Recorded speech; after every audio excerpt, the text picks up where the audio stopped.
Hi guys, welcome back to my channel. Today I'm testing this soy wax from Lonestar. Here I'm measuring the soy wax. It's really important because the fragrance oil that I have to add in it has to be about 6% of the total weight of the soy wax. Here you can see it's melting. It melts really fast because it's in flakes.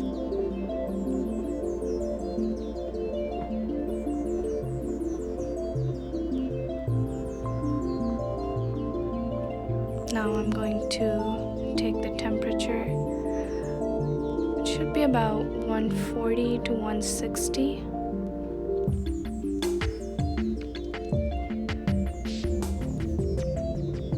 And then I let it cool for a little bit and I add my fragrance oil in it.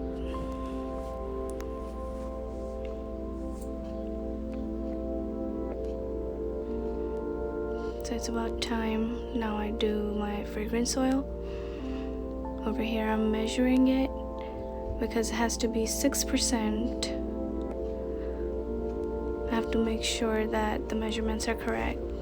And this fragrance oil is hazelnut, but it smells almost like sweet almond oil.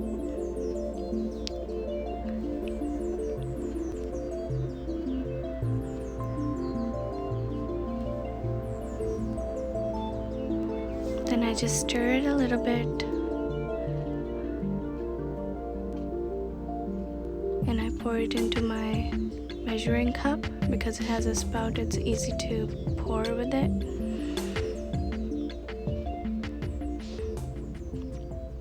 I already set up my jars with wick holders.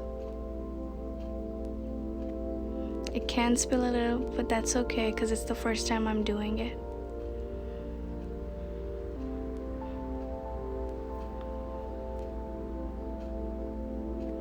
After I'm done pouring, I let it set for about an hour or so.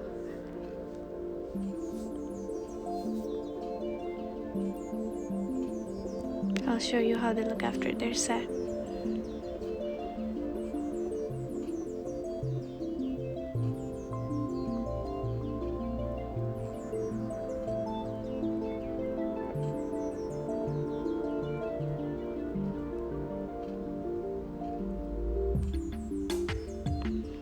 And here they are all set. I'm going to clip the wicks from it and then lid them and let them sit for a week to cure. That's all for today. Thank you so much for watching. Please like and subscribe.